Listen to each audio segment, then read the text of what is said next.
Salut, chère communauté, j'espère que vous allez bien. Bienvenue chez Canada High Tech 2020. Je suis de retour avec des bonnes nouvelles, des super informations. Est-ce que je vous ai trop manqué? Si je vous ai trop manqué, écrivez au niveau des commentaires. Bon, désolé, j'avais des obligations à remplir. Si c'est la première fois que vous passez par ici, je vous prie de vous abonner et d'activer sur la cloche de notification pour ne pas manquer d'autres vidéos. Je salue toute l'Afrique, l'Afrique de l'Ouest, l'Afrique du Nord, l'Afrique du Sud, à tous mes futurs Canadiens là. Beaucoup de courage dans vos différentes procédures. Ne vous découragez surtout pas. Vous savez, tout ceci dépend du degré d'optimisation que vous avez mis pour votre processus d'immigration. Donc tout ceci va dépendre. Ne vous découragez surtout pas. Il y a ceux qui vont faire une fois, ça va passer. Ceux qui vont faire plusieurs fois avant que cela marche. À force de forger, là, vous allez finir par devenir forgeron. Et c'est comme ça qu'on va vous donner le visa. Mes futurs Canadiens, là, ne vous découragez pas. Et la façon aussi à laquelle vous allez donc constituer vos documents va beaucoup jouer. C'est la raison pour laquelle j'insiste beaucoup. Prenez la peine de bien lire vos documents, bien lire, bien s'informer. Surtout quand vous commencez une procédure, là, lisez bien entre les lignes. C'est vrai que ça demande beaucoup de temps et beaucoup de constatation. D'autres ne veulent même pas ça. Ils veulent que je fasse tout. Je les donne. Je mets dans la bouche, ils mâchent. Ils avalent. D'autres ne veulent même pas mâcher. Ils veulent seulement avaler. Et vous ne pouvez pas vous en sortir comme ça. Donc, je vais vous montrer juste. Je vous donne certaines orientations. Je vous donne certains grands titres, là, grandes lignes, grands liens. Et vous allez cliquer pour commencer votre procédure. C'est comme ça que moi je fais. Soyez focus sur ce que vous voulez. Mes abonnés là, les nouveaux abonnés là, je vous en prie, cliquez sur j'aime, tout le monde doit aller. Cliquez sur j'aime. Bon, aujourd'hui là, j'aimerais partager une petite remarque là. On ne vous dira pas ça, mais vous allez constater. Et ça va dépendre de la façon dont vous allez réagir. Ça va dépendre de la façon dont vous allez faire face. Il s'agit ici des situations critiques dans le milieu professionnel. Ça peut être même dans le milieu scolaire. Ça va dépendre, peu importe. Ça peut être à l'hôpital. Ça va dépendre. Bon, moi, je fais face à une situation professionnelle comme ça, où j'essaye de m'en sortir la tête haute. Donc, c'est ça. Bon, ce que je vais vous dire, c'est quoi? C'est que j'ai décidé d'apporter mon lunch. Comme d'habitude, j'ai apporté mon lunch dans mon lieu de service et j'avais fait du ndolé. Ndolé, c'est un repas traditionnel du côté du Cameroun. L'Afrique en général met un plat traditionnel. Donc moi, j'ai décidé d'apporter mon repas traditionnel. Et j'avais quelque chose à prendre au bureau ce jour-là. Donc, je sors du bureau, je me rends compte que j'ai oublié de prendre quelque chose. Mais avant, je vais d'abord partir à la cuisine. C'est comme ça qu'on appelle la cuisine. La cuisine, tout le monde, pendant la période de lunch, tout le monde se retrouve à la cuisine. Il chauffe son repas et il mange.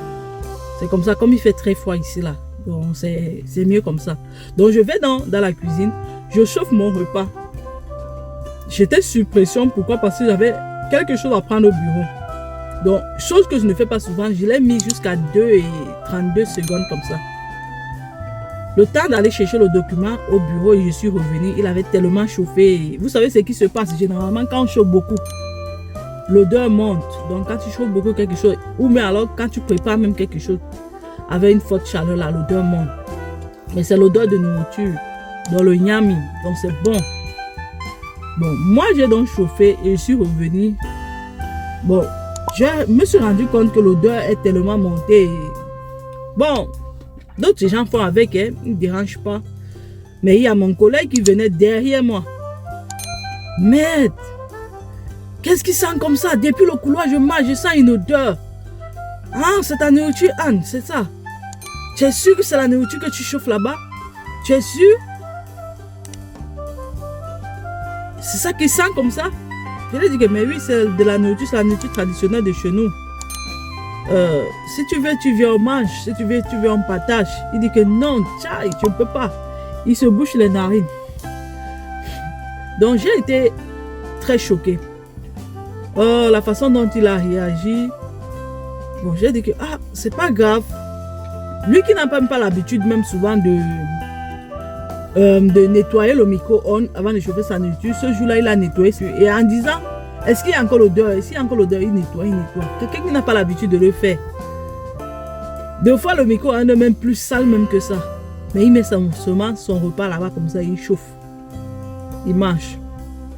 Donc, il sort dans son linge, il chauffe. Il retire. Quand il retire dans son linge, je lui dis, tu penses que ta nourriture, comme tu l'as chauffée là, ça n'a pas d'odeur? L'odeur qui monte là, c'est quoi? C'est pas l'odeur ça. Toi, tu penses que quand nous, on supporte cette odeur là, c'est parce que nous ne sommes pas humains, c'est parce qu'on ne peut pas aussi parler. Et en plus, c'est même quoi que tu manges. Tu manges du spaghetti. Le spaghetti du 1er au 31, qu'est-ce que ça t'apporte dans ton corps? Ça, c'est du cancer. C'est du cancer que tu manges. Je suis désolée. Et en plus, c'est du diabète. Il dit, tu es sûr de ce que tu dis là, Anne? Tu es sûr de ce que tu dis là? Je lui dis que bien sûr. Moi, je mange bio. Le repas de chez nous. Oh merde. Tape Ndolé, N-D-O-L-L-E accent aigu. Tu vas voir toutes les vitamines qu'il y a dans cette nourriture. Et tu tapes ton spaghetti avec ton ketchup là que tu manges tous les jours du 1er au 31. Tu crois que tu manges bien. Je suis désolée. Avant de critiquer le repas de quelqu'un, il faut d'abord regarder ce que tu manges. Il faut regarder ce que tu manges. Tu es venu au Canada comme moi et le pire même dans tout ça, c'est que tu es africain comme moi, mais tu te comportes comme un Québécois, comme quelqu'un qui est né ici. Il me dit, je suis désolé, mais moi je ne suis plus qu'africain, je suis déraciné. Moi j'avais mal à sa place. Et c'est ce qui se passe avec tous ceux qui viennent d'arriver ici. Ils arrivent là, à peine ils ont 6 mois, à peine ils ont 1 an. L'accent change. Et avec moi là, non, moi je ne gère pas ça. Vous allez même constater ma façon même de parler, même pas moi. Je ne gère pas ça. Si moi je fais l'effort de te transmettre l'information pour que tu puisses entendre, de ton côté, renvoie-moi l'ascenseur pour que aussi je puisse entendre l'information que tu veux me donner. C'est comme ça. Je ne supporte pas les gens qui veulent parler un genre bizarre, accent québécois, canadien. Et après, quand toi tu parles en retour, qu'est-ce que tu dis? Non. Je fais beaucoup d'efforts pour te comprendre. Il faut aussi beaucoup d'efforts pour me comprendre. C'est comme ça. Donc c'est comme ça. Et ce sont des situations que vous allez faire face. Et il faut être fair play en ce moment. Il faut savoir comment gérer cela. Ce sont des conflits professionnels. Il faut savoir gérer ça. Donc moi, à l'instant de là, j'ai répliqué. Il faut qu'ils comprennent aussi que la façon dont ils traitent les gens, non, c'est pas bien, c'est pas correct. Moi aussi, je peux me comporter comme ça. Donc c'est comme ça. Donc il y a les gens qui vont beaucoup vous frustrer là. Mais tous ne sont pas comme ça.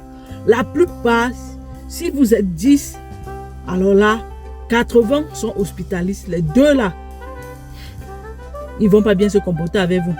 Donc, c'est comme ça. Même dans les établissements scolaires, même quand vous allez partir à l'université là, même à l'école, je vous en suis. Même à l'école, quand vous allez partir, c'est comme ça, tu vas chauffer ton repas là. Quelqu'un va venir, comme il a senti l'odeur là, et comme nous mangeons beaucoup épicé là, il ne va plus vouloir chauffer son repas. Tu vas lui dire bonjour même là, il fait comme s'il n'a pas compris. Donc c'est comme ça. Et c'est ce que moi aussi j'avais même remarqué pour ma fille. Donc j'observais, chaque fois que je partais accompagner mes enfants là à l'école là, j'observais, j'essayais de voir un peu ce qu'on donnait comme lunch aux enfants, comme breakfast aux enfants. Donc j'observais ça. Donc un jour même j'ai donné un repas toujours à ma fille traditionnelle. Elle est revenue le soir, elle m'a dit, maman, j'étais vraiment trop dérangée. J'étais vraiment trop dérangée parce que mes amis se moquaient de moi. Elle me dit, se moquaient de moi, pourquoi? Elle dit que non, parce qu'ils disaient que je mangeais du vomi. Du vomi. Et du vomi, c'est quoi? Donc, imaginez un peu ce qui veut dire vomi. Vomi, c'est quelque chose de gluant. Donc, j'ai fait ça pour ma fille, puisqu'elle aime ça. C'est son repas préféré.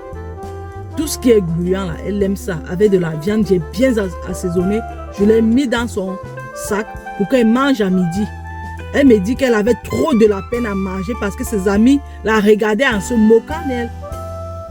Donc c'est comme ça. C'est pas mal. Là, et puis je comprends encore, oui, ce sont les enfants. Tu vois, non? Mais quand nous sommes des gens grands là, à milieu professionnel, une grande personne se comporte comme ça, vraiment. C'est choquant. Et puis encore quand c'est un Africain. J'étais vraiment déçu.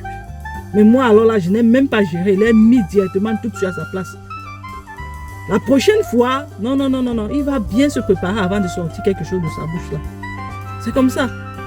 Les autres ne parlent pas, ils jouent, ils sont fair play. C'est comment, ça va, c'est tout.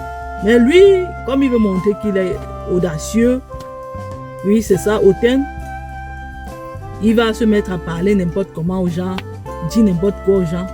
Donc, c'est comme ça. Ce sont des trucs qu'on ne va jamais vous dire. Ce sont les trucs qu'on ne va jamais vous dire. Donc, vous allez vous trouver comme ça en entreprise ou alors en milieu scolaire, comme je vous ai dit. Ou alors, ça va dépendre.